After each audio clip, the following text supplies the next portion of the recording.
Okay. So I'll tell you to go next slide and then you can go. Okay, fine. Fair enough. I can do that. Yes, sir. I started the live. You can start.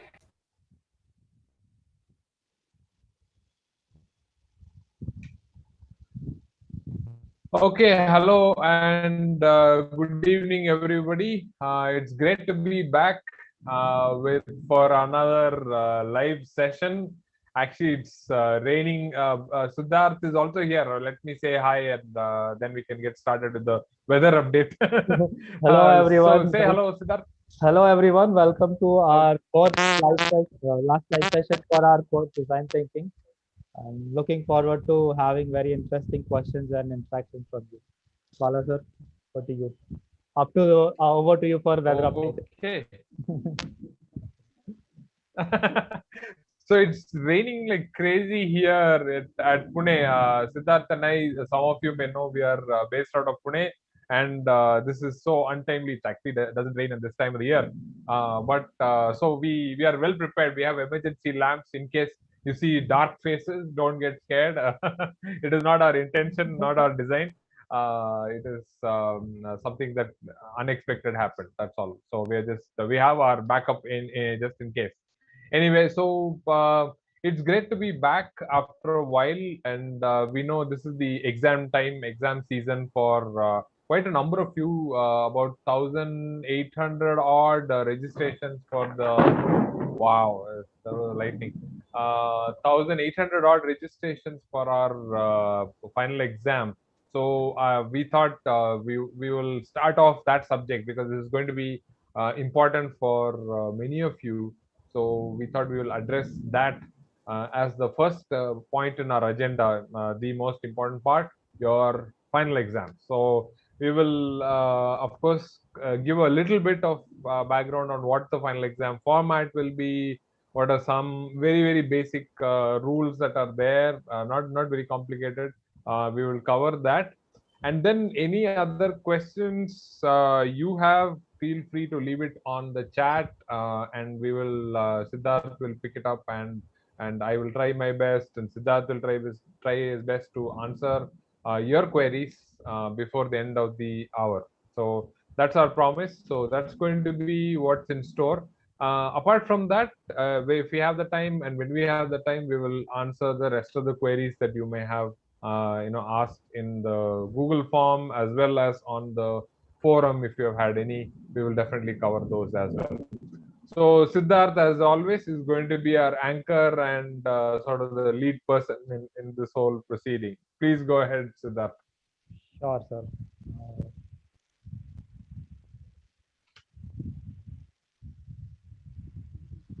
Is that visible, sir? Yes, I can see the presentation. Perfect. So we'll start with the explaining about the basic outline of our examination. And Bala sir, over to you.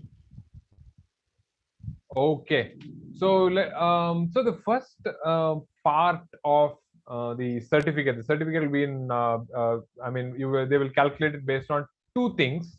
The first one being assignments. Okay, so many of you probably have asked us this question, and we have tried our best to answer this query, saying I had answered so many, I had missed out so many, or I've answered all of them, but I think there's only so much.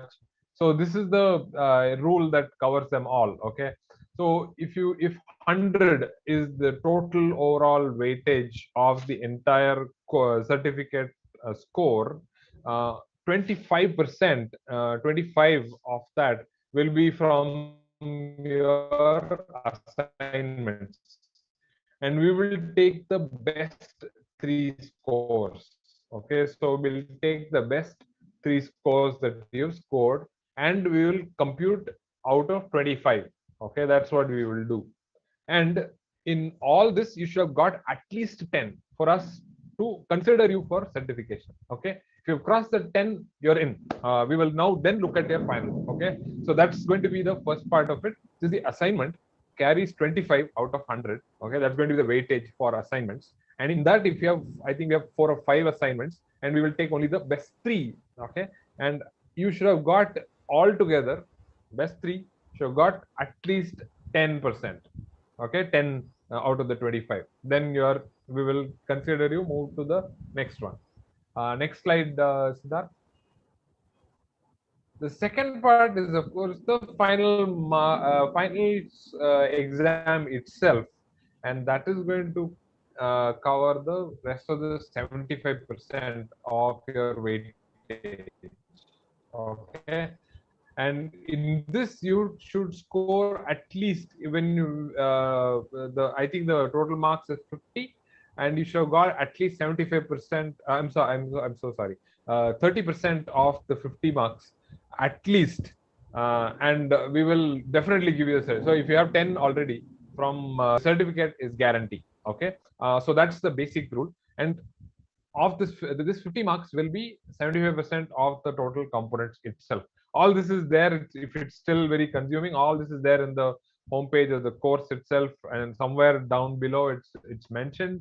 Look over it carefully and you will be able to understand, in case you missed this, if I was too fast for you. Okay, so this is the basic overall structure of how the course marks itself is concerned. Okay, next slide please. So now for the final exam is going to be certainly proctored exam, in-person exam, and there is an email floating around, which you would have got today from Lakshmi, from the NPTEL team. It is explained that how you will be exempt, even if there is a lockdown situation like Siddharth and I are in. You will be exempt if you have the hall ticket of the exam. If you are going to your exam center, you can certainly use your hall ticket as a pass to go to the exam center. Okay, so no worries there, no panic there. So you should be fine, because we have the clearance. The NPTEL team has made sure that you all will have a safe passage to the exam center. Having said that, keep in mind all the other safety precautions that we have been taking for the last 1 year. You have to stay safe, throughout. Masks mandatory,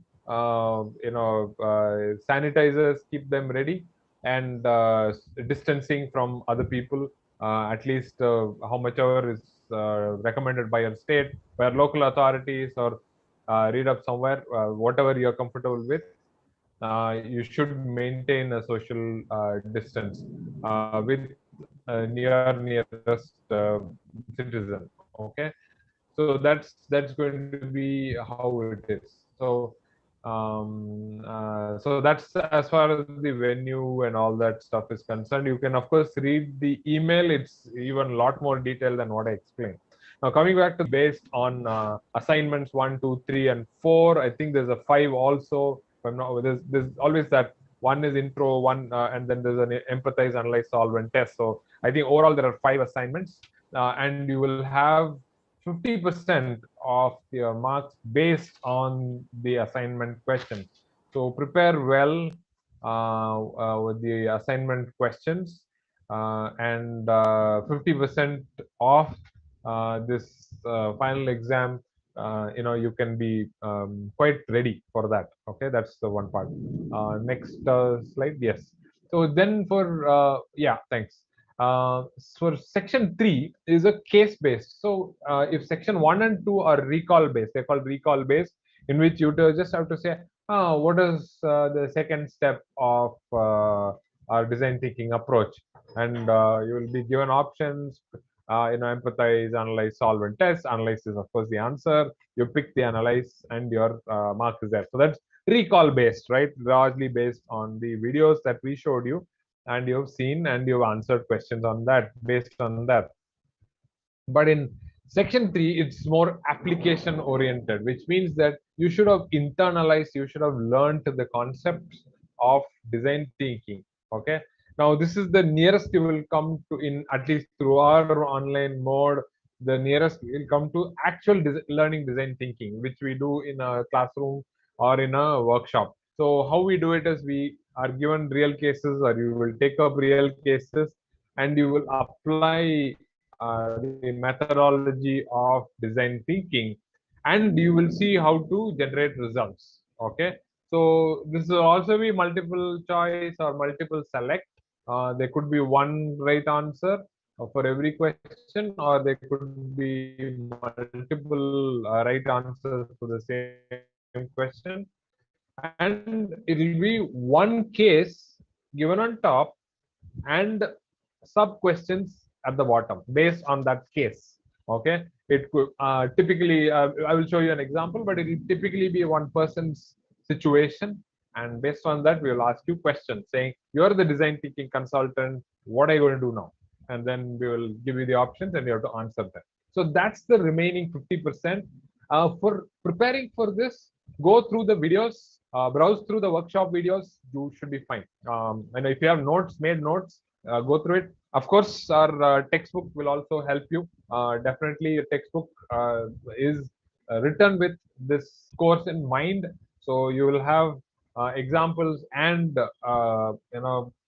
assignments, everything based on what's written here, and this is based on what's out there. So the textbook really helps if you have it. If you don't, then use the class, the transcription notes from our website, or the videos if you can look through them before the exam on whenever you're taking it.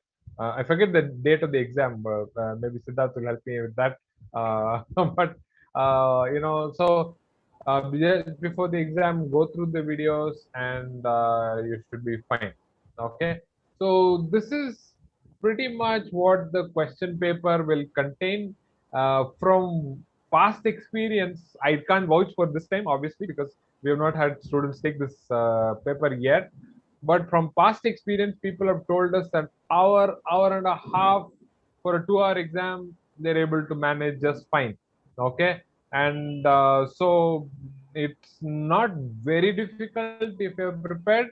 The videos and the notes is what I have been told. Okay, now I might be totally biased and everything. So Siddharth, go ahead and tell No, them no, friends. your Bala sir is just experiences. pulling your leg.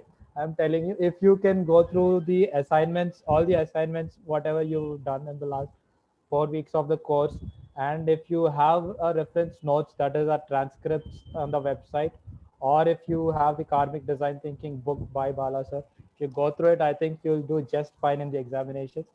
I'm pretty sure Bala sir is just trying to scare you off for this examination, but there's nothing to worry about. You will definitely agree with me that design thinking exam on NPTEL is one of the best interactive and fun exam. So I'm letting you all in a secret, in the secret. So you have to prepare well and sort of perform absolutely well in this examination. Bala sir.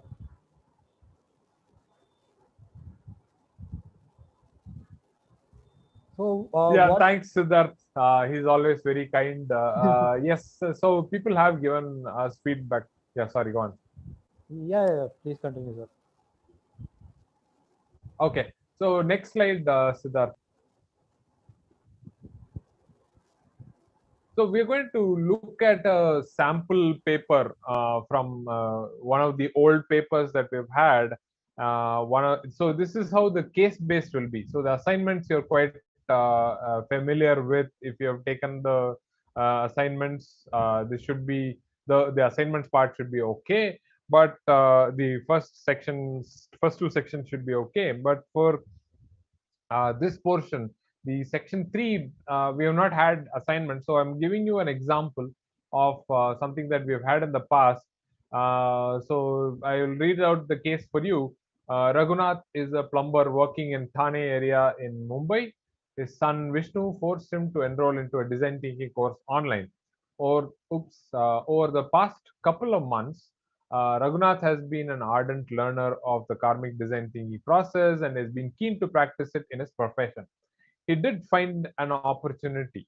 Okay, several clients in his area have been complaining of water shortage and have asked Raghunath to check if there are any leakages. So this is the case. So this case will be sort of 3, 4, 5 sentences. It'll give you a sample of who it's either customer segment or a person who is applying design thinking. So it will be one of these two. Next slide, please, Siddharth. Yeah. So the first question could be, for example, as a want to be practitioner or wanna be practitioner of design thinking, Raghunath decides to do what? So there'll be four options, and you have to pick. Okay. Oh, there's a second question. So the second. Oh no no. Okay. Fine. Just go back to the second question. So the second question could be Raghunath observes in his visits to the client location that water utilization to wastage ratio is lowest for commodes and wash basin in urban houses in Thane. Okay, he is presently in, and what does he do? That could be the next question. Okay, next question, please, Siddharth. I made these slides a while back. I don't know in what order it was. His next step from a design thinking perspective would be two, and you would be given a bunch of options. And you have to select the best option. What is he going to do after a particular step? Yes, Siddharth, let's have the answers for the first one. Yes. So the first answer for the first one is, as a wannabe practitioner of design thinking, Raghunath decides to observe. You all of you know that we have to do empathize first, right? So empathize, the closest answer to that would be observing the way people use water in their houses, including his own, and understand where utilization and wastage is the maximum. So observing usually means it's closest to empathize, right? So empathize is what Raghunath probably should decide to do. Next one, Siddharth. So even in this, he visits. Okay, this is also an empathize. For Raghunath observes in his visits to the client location that water utilization to wastage ratio is lowest for commodes and wash basin. This is an observation also, so he's still not analyzed. So the step he is in empathize also, right? He has to analyze why is there water wastage and all that. That's when he moves into analyze. He's still not there. He just is observing as if he were a bug in the wall. Then the question is, his next step from a design thinking perspective would be to obviously what are the either do an analysis and find out why there people are wasting water, what's going on, and trying to figure out yourself, or what kind of conflicts are people facing involving providing ample water to clients in the area, and there is that limited supply of water by the water authority in Thane. This is a typical classic conflict in a city where the citizens want a lot of water, but the water authority has only finite water to provide.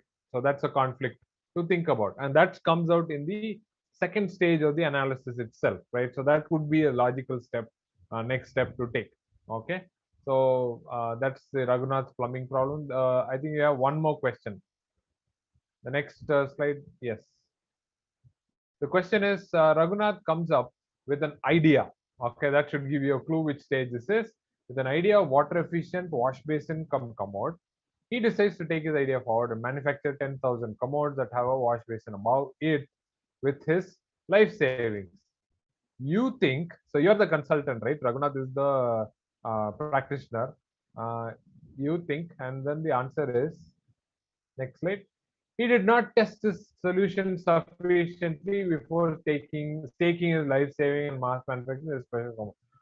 In our own design thinking methodology, we have empathize, analyze, solve, and test.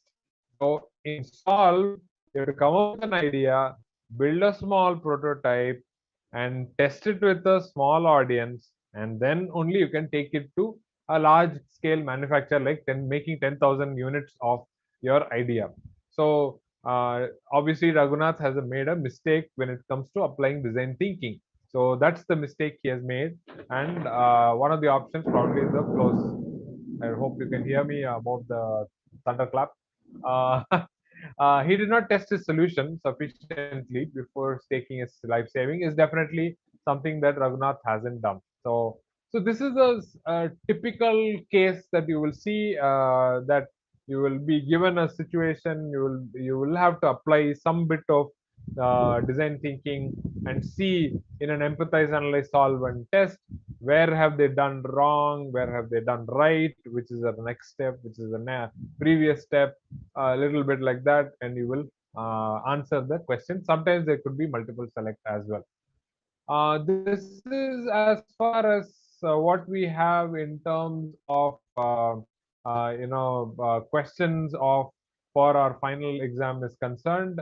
I If there are any questions, any doubts at all in your mind with respect to the final exam and its format, please let us know via the chat, or even from now till the exam date, if you can let us know on the forum if you missed this, if you're watching the recording and not the live. We'll be happy to take and we'll answer your questions on the forum for sure. This is our promise. We will, because this is your exam. We know how serious you are about the exam.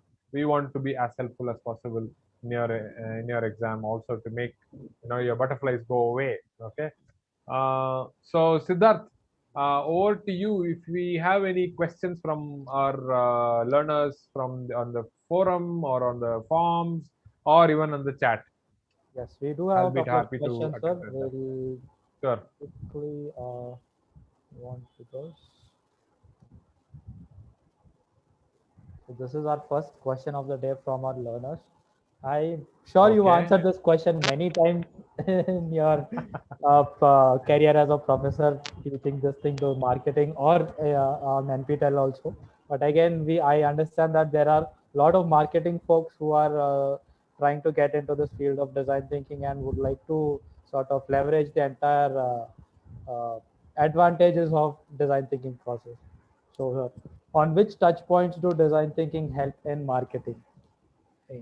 Okay, great question. I really appreciate it. I agree with Siddharth that we have taken this question before, but it always helps for new learners. Not Correct. only people who are in management and marketing in general. I would think people in many professions will appreciate how design thinking can really help in reaching out to people. So let's start back up a bit and talk about what marketing is. I think Siddharth is free to pitch in. He's the among the two of us, he's the one with the MBA, and I'm not. So he's certainly be. I'll certainly take his inputs in that as well.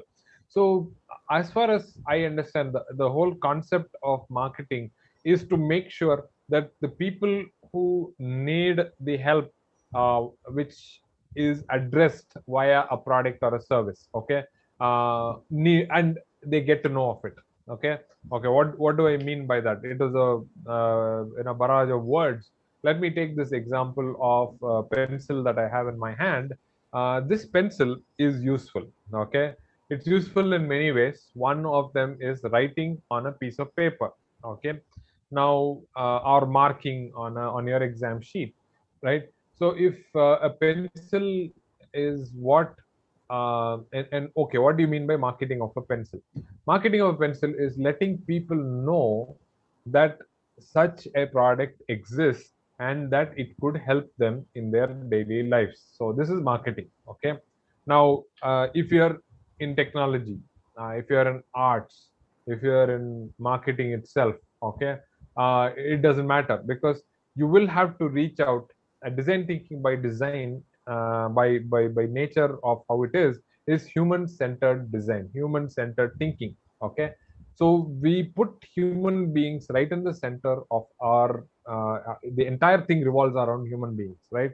So when I'm thinking about a pencil, I'm thinking what use cases could they have now. Like right now, I thought of two situations in which this pencil is useful for people.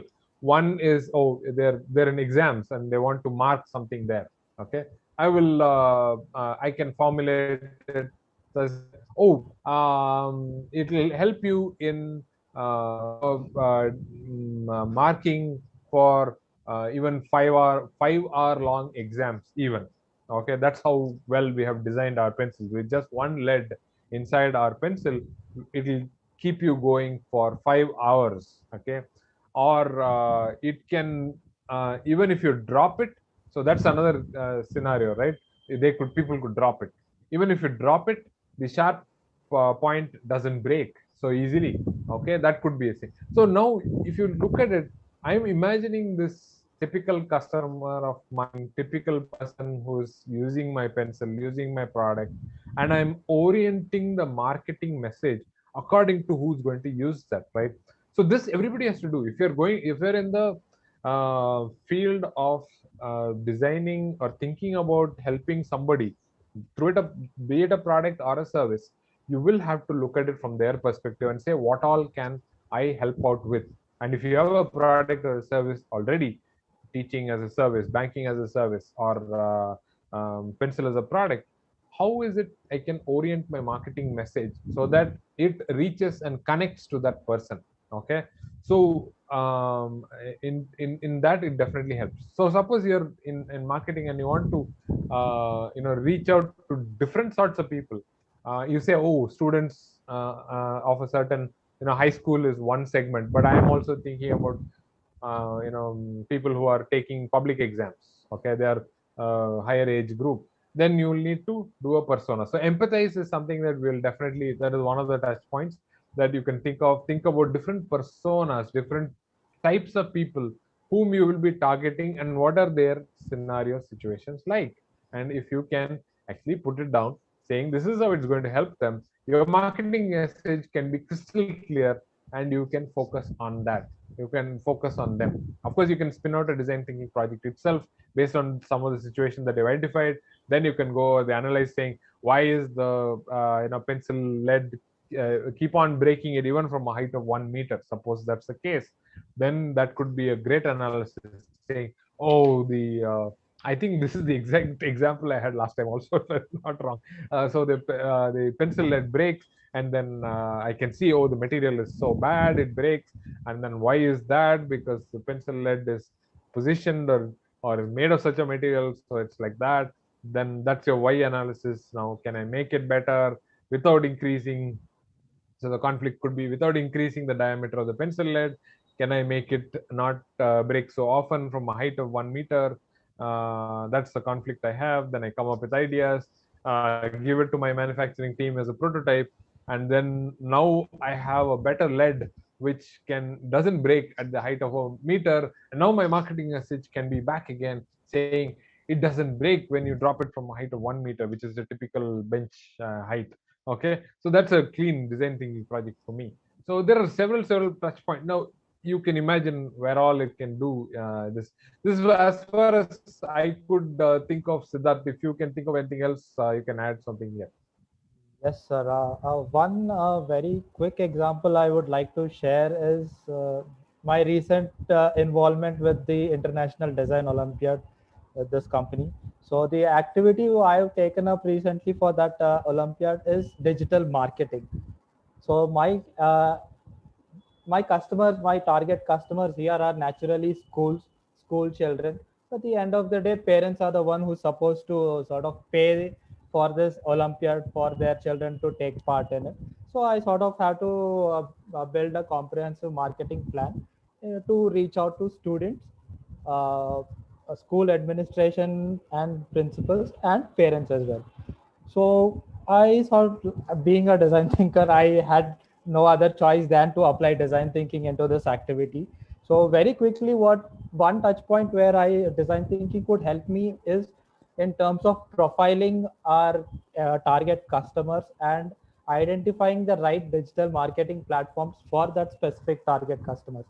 For example, if I may say, let's take the example of three very famous social media platforms today, that is Facebook, LinkedIn, and Instagram. Now, if I've done recently, my research has sort of told me that specifically for the product I am dealing with, I understood that children aged between 13 and above, or school children who are legally sort of what we say legally can have an Instagram or a social media account, are mostly on Instagram only. So what my research told me was almost most of my end consumers, that is the student, is available on one platform rather than the other two. Now there's simple research, and again I had to sort of design thinking. In design thinking, the best way to sort of get in touch with our customers is in the first step, that is empathize, get into their shoes and do sort of understand their view. Now when we start planning our digital marketing creatives for school children, I sort of felt completely left out. Even though I have completed my schooling like 10-15 years ago, I felt like an old guy. I completely lost what is in trend with school kids. What do I have to sort of put in front of them so that it attracts them, it convinces them, or it persuades them to buy my product or come on board on to my the Olympiad we are dealing with, which is the end objective of any marketing activity. So I'd like to very quickly, just for an example's sake, I went into empathizing with the kids whom I have around me. One is my cousins and kids in my apartment society, then a couple of kids who play football with me. So I sort of try to understand what are the trends that are actively in actively that is keeping these school kids active or busy. So I sort of made a list of all the PC games, PS games. So again, this is nothing but empathizing with our end consumer. That is the point I'm trying to make. So I sort of went into the company. Even I asked about cars, what company cars they would like to sort of own, or what are the kind of companies they want to work when they grow up and become professionals. So these are all the kind of things they sort of came up with. And now what this helps me is, in return, I'll use this entire data to create my digital media posts or creatives. I'll use, for example, let me say I've made a list of certain comic characters. I would like to make a comic conversation between two superheroes and sort of put it in front of children. Again, it's all completely trying to empathize and see which would attract our end consumer the best. Again, I'm talking this purely in marketing terms, because that sticking to our question, where all we can sort of have touch points with our consumers. So that is my sort of attempt to answer that question in terms of marketing. That's, Excellent. yeah, thank you. So that is about the marketing, design thinking in marketing. Moving on to our next question. Okay, thanks Siddharth for sharing that with us. It was really insightful. For hopefully it was useful for our listeners also.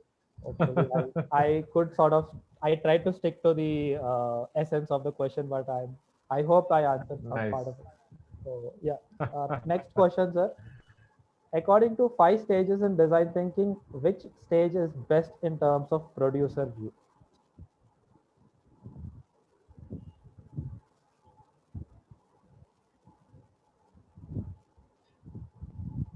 Okay. So one stages of design thinking, which is empathize, analyze, solve, and test. That's our what we use here. The 5 stages that is referred to by this learner is the Stanford slash IDEO model of design thinking, in which they have empathize, define, ideate, prototype, and test. So and there's only a minor differences between the two, but to keep it simple, we have used the acronym. Siddharth's contribution to this is EAST, East, empathize, analyze, solve, and test, so that we can recall that. And that's what we're going to be testing you on also in the exam. So I just wanted to start with that note. In terms of producer view, I assume that you mean who are the producers are people who make products. So that's going to be my assumed wrong, and you're in part of this chat, or if you can come on to the discussion forum and clarify. No, producer is what is I thought I was talking about this, but you answered this. I'll be happy to sort of correct myself. But the assumption I'm going to make is the product maker, product manufacturer is the producer. So in terms of the product maker, there's no, so in design thinking there's no best stage and there's no worst stage, or there's no weak stage and there's no strong stage. These are all phases or stages of a process. You go through a process. Okay, so it is about the empathize has a certain function, which is to understand what people understand and feel what people are going through, right? So that is the empathize part of it. You not only understand intellectually what is the situation that people are going through, but also at an emotional level you're able to feel what your users, customers are going through in going through whatever experience they're doing. Okay, so that's the empathize part. The analyze part. So in a product maker's point of view, if you already have a product in place, I would give that product observe how is it that they interact with this particular product. Okay, so that would be the empathize. Then you can understand and feel what they are feeling and understand what they are going through. Okay, so that's the main thing in empathize. In analyze, once you figure out the list of problems that they have, and if you already have a product, you have a list of problems that they have with the product, or if you don't have a product and you're just trying to empathize with them just to make their life better, observe them carefully and see what is it that they're doing to get a job done. Okay, through existing means or other ways. Okay, so that's going to be your main point of view and empathize. In analyze, you will look at, okay, these are the problems. How come? Why are they going through this? Be curious and find this out. So in a product maker's point of view, and you already have a product, you're saying, I made this product with this in mind, but they're doing something else. They're not switching it on and they're expecting things to work. They are supposed to switch something on the back. There's a, or in a software, they're supposed to have this option on, whereas they have it off, and they're still trying to figure this out. Okay, so why is it that they're doing it? Maybe the color, the button size is too small. So that's one of your answers. Okay, now, why is the button size so small? Because the real estate is so tiny in a mobile phone, maybe. So that's why I have to keep it so small. Why do are these the problems that faced only by mobile users, or this is there in this desktop also, or in a laptop also? Go do your observation and find out. So you need to be curious and find out in their analysis phase. This the users will not tell you. Any number of surveys you run in empathize is going to not tell you why people are doing what they're doing. Okay, so even the most honest people will not answer because they probably are not even thinking of those. Okay, it's for us to figure this out, be curious and find out in the analyze phase. The solve phase is the exciting part for me, is to come up with ideas so that you can solve all these problems that are there. Again, from a product maker's point of view, if you have already facilities in place, you can put this together. Can you add components to this? Again, from a product maker's point of view, you will have some constraints saying, I can't add so many components. There are so much of limited space, limited energy. I can't suddenly, and suppose a cost limit, I can't add all those. So that's a conflict. And how do you solve that? Okay, now try to solve that. Solve that in a solve stage, and then see if it actually works with your customer. Okay, it may work ignoring that button that you have made so now so big, yet they're missing the button, maybe. Okay, so that's still a problem, right? So you still have to solve that problem. So these are a few touch points in which you can figure out what is going on with the product usage, and then figure this out. So there's no best stage, there's no worst stage, there's no strong stage, there's no weak stage. I hope I answered your question, and yeah, so that's my attempt. Thanks. Hello, sir. On to our next question. Sure. So that is a complete producer view of the entire design thinking process you've given us. So I hope that should answer our learner's question. The next question is, what is the best stage in design thinking process for consumers? Ah, okay. Uh, so design thinking is like a scaffold of a building. Okay, so a scaffold of a building. If you look at a building under construction, go outside. If you see one building with some framework around it, because there are workers there who are probably building something. They're fixing something. They need to reach the outside. They need that. So design thinking is like a scaffolding for a product or a service. Okay, once the product or service is made, we disengage that, and we don't ship it with the design thinking process, right? So if you think of it, what consumers receive is without the scaffold. You don't want your empathize results there, or your analyze jotted down, or your prototypish stuff going in. You want your finished product to reach your consumers. So consumers are relatively blind. In fact, they are blind to what process you use in making your product, in making your service, in making your product better, in making your service better. Uh, Consumers are not going to be bothered about what kind of a technique you used, right? Consumers are people who are in the center of the universe, totally oblivious, while products and services are going all around them, right? So if you think about, again, going back to that building metaphor, the scaffolding, we take that out completely. And when we look at a building, we like, wow, it looked like as if it just grew up. So that's how consumers are going to look at a product. They're not going to see if you used a scaffold, if you used ultra modern technology to build this building. As long as it serves my purpose of being inside an apartment or an office, I do not really care about whether you've used plaster, or you've used, if you used, 3D printing for building, making a building. I'm not really going to work. So that's how it is. So design thinking is actually not visible to consumers at all. So they don't see the stages of consumers. But there are some people at least this is true with some of the what is called B2B, business to business sort of engagements, where co-creation with customers is a thing. Okay, so in the and you involve them in the empathize and possibly in the solve stage, but most probably in the test stage.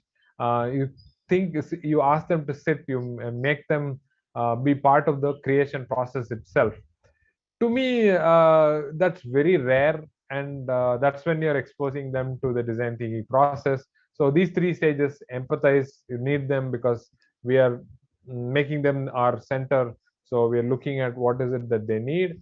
Perhaps in the solve stage, you can involve them so that you can get some ideas from them. Perhaps some amount in the test stage, because we need to go and check back with them, seeing to see if it really works or not.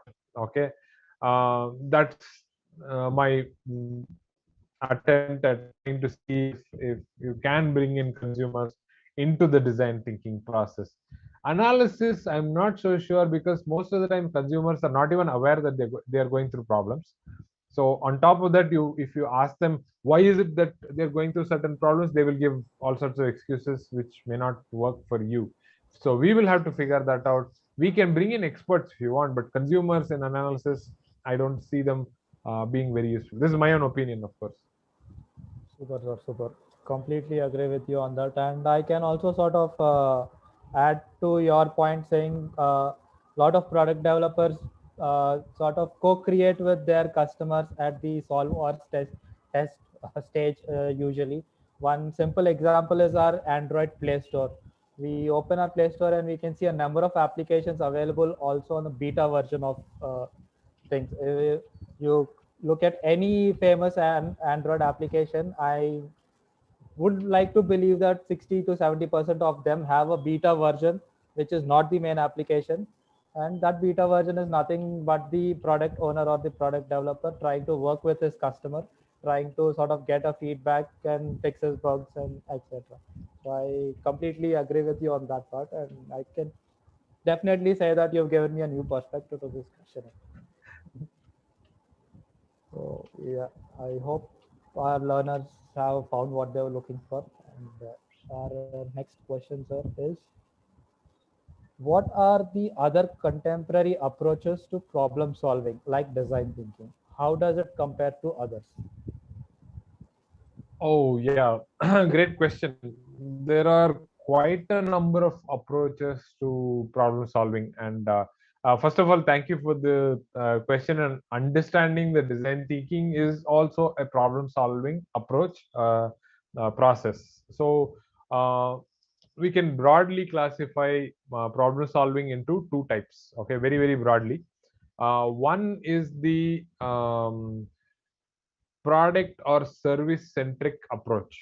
Okay, so in which you take a product and see, okay, how might we improve the writing I'm sorry, that would be a okay, I keep going back to design thinking. So how might we increase the number of hours that I can write with this pencil? So, or what Thomas Alva Edison started off with, how might we make the electric bulb last for 100 hours? Okay, so that would be a product centric approach, because we take the product and see what can I improve in this particular product or service. How might we improve the I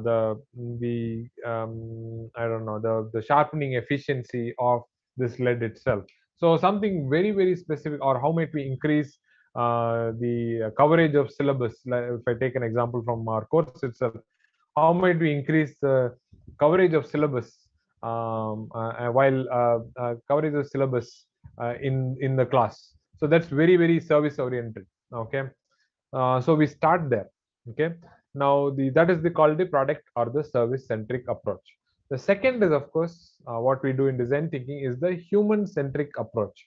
In human centric approach, we start with the human being who is going through the experience. So how might we enhance the gripping of my pencil, is as a customer, from a learner's point of view, would be the question to ask. That will be the problem statement for a design thinking project, right? So that's the human centric approach, where we start with the human being. Now, if you think about it, be it product centric or human centric, you will have to shift towards the other point of view also. In Just like we did in design thinking, we start with empathize, which is human centered, go to analyze and solve, which is actually we are looking at the product perspective as well. Okay, not just this, we're slowly moving into a product or a service centered approach there in the second and third stages: analyze and solve. Then we come back, once we have a prototype, in testing we come back to the human again. Okay, so in product centric approach, I make this product last 10,000 whatever meters, writing it, and then I come back, I give it to a human being and ask them to write it and say, okay, can this last for 10,000? Are they making use of 10,000? Are they going to use 10,000 meters at all? Or is it an overkill? 100 meters should do, or 200 meters should do. We try to do that. So that's going shifting to a human centric approach. Okay, so we will go back. It's, I think, two sides of the same coin: the human centric and the product centric approach. So to me, saying one is better than the other, or we may have some advantages. We may have some advantages because we're starting with one, primarily because it depends on what kind of resources you have. Suppose you have all technology people and they are going to look at technology problems alone, then I would say start with the technology problem. Or if you have a whole bunch of art, artists who are looking to improve a piece of art, you would start with art, and start there, and then go to what is the audience reaction. If you're staging a play, you start improving your play and then take it and screen it in front of an audience. Okay, then you move into a human centric approach. So um, The advantage is that it depends on where you want to start. It depends on your own skill set. If you're good with people, you can start with the human centric approach. The advantage is that you get to know the problems immediately from the human beings, and then you can move into a product centric approach and then solve the problems, come back to human. So to me, it's going it's an iterative approach, so you will look at both sorts of approaches. Okay, so to give you specific examples of what are the approaches I'm talking about, of course, we have looked at TRIZ. Very um, a cursory glance at TRIZ is what is covered in my course here. But TRIZ is a large methodology, a huge theory. We have covered it at a very tiny aspect here, but that is one approach to problem solving. There is a lateral lateral thinking, six thinking hats, camper. These are all some of the techniques used. Value engineering. In, I think Six Sigma, the whole idea of Six Sigma, those all fall under problem solving also. So you can use any of these as you will, and all of it are, they have some advantages and some flip sides.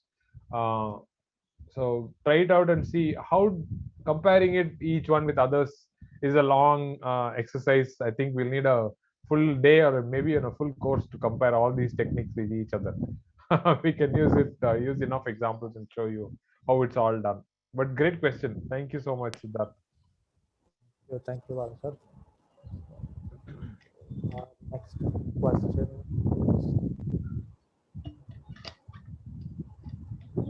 do we get to work on any live projects on design thinking?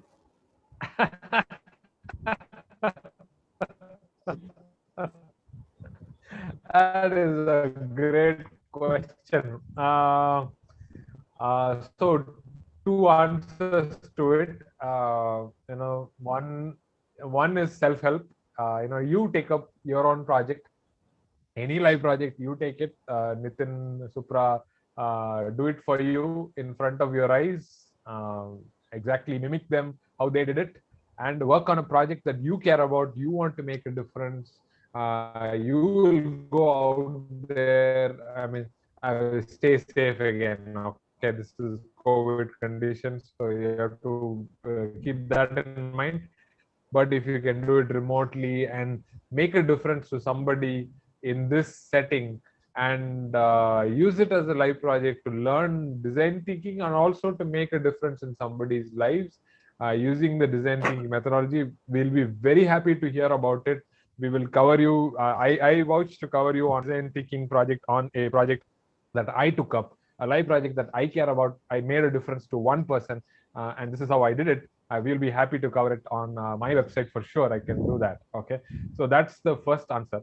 The second answer is that that's something that, in fact, Siddharth and I were discussing just before this meeting of ours, is that we will have, or we are working hard to get a workshop with all of you or many of you, a 4-day, full 4-day workshop on design thinking, where we will take live projects and and we will guide you on how to apply design thinking on a live project that you can take up, or you can discuss with us and we can give you a project also to work on. So these are two ways to do that. One is, you say, heck, I'm going to take this person's life, I'm going to make a difference, I'm going to use design thinking and make sure I make their lives better using the design thinking approach. And of course, once you've done that, please don't forget to write to us. We will cover you in our website.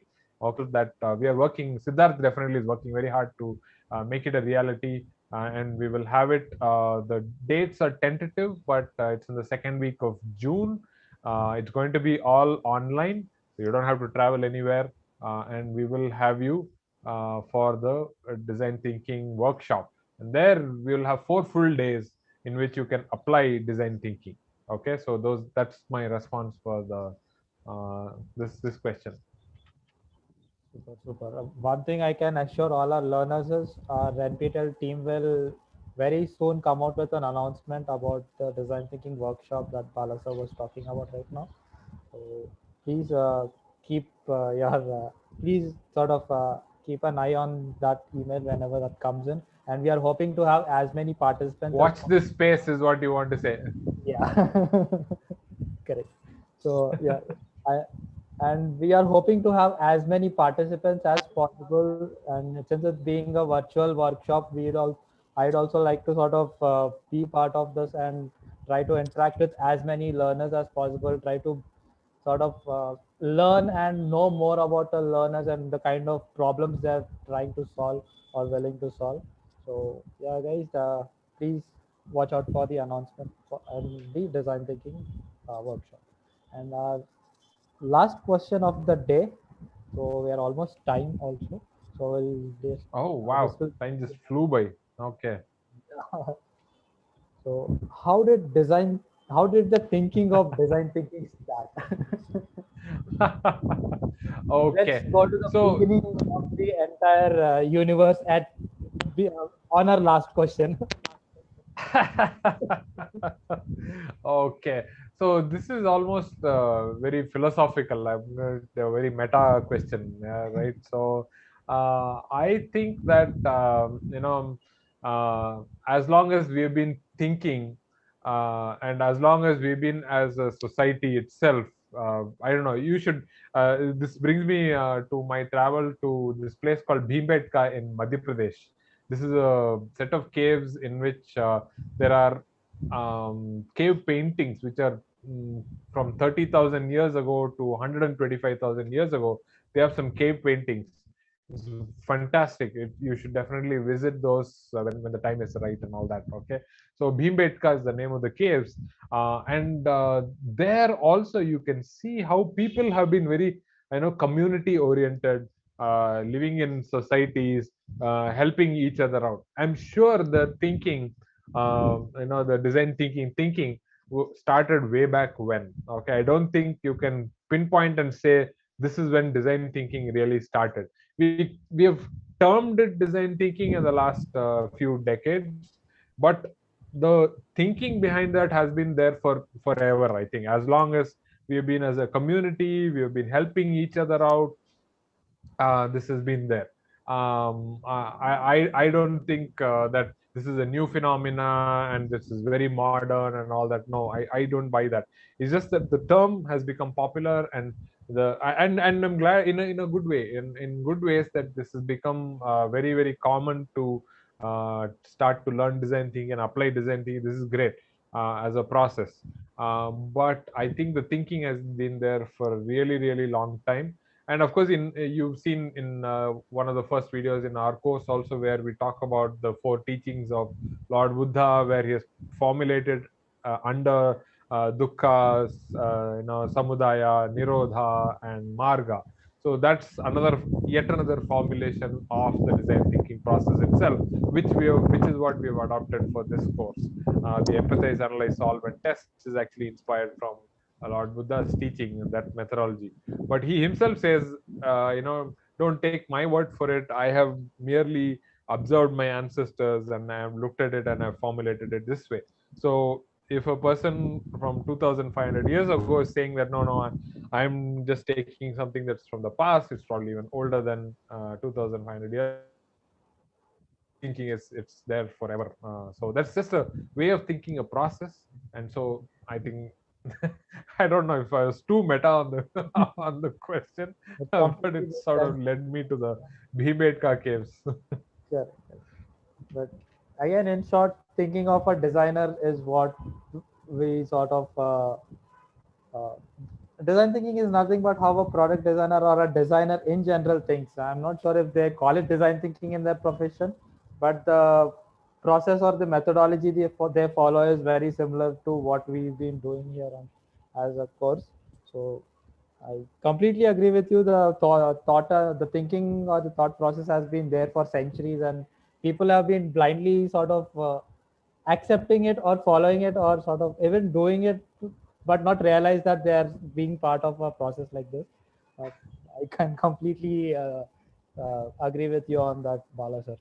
Actually, your answer reminds me of in Big Bang Theory. He says, what do people, he's in the US and he says, what do Indian people call Indian food? They probably don't call it Indian food. They just call it food. So Correct. you remember the joke, yeah. So Oh. it's like that. Designers just call it thinking. Completely agree with you, sir. Okay, thank you so much, Siddharth, for pulling this together and comparing it so well. And hope to see you, in the workshop later.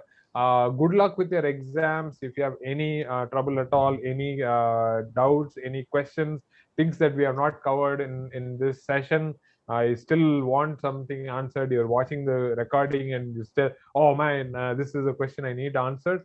Go to the discussion forum, ask us. We'll be happy to answer them before the exams. Okay, this is as far as the exams. So good luck with your exams. I hope all of you ace the exams and find the exam experience to be enjoyable. If not, also let us know. We'll be happy to listen to your feedback and we'll make amends on and improve that. After all, we have to apply design thinking on design thinking itself. So this is part of that. Correct. So all the best, guys. The only thing I can have to say is stay safe. Take necessary precautions from whenever necessary. Use sanitizers, and since it being a proctored exam, it is very important that you guys have sort of take care of your health and take all the necessary precautions while attending the examination center as well. So in short, good luck and hope to hear from you all very soon in the workshop after the examination. So good luck, guys. Okay, thank you. Bye. Bye, everyone. Bye. Yeah.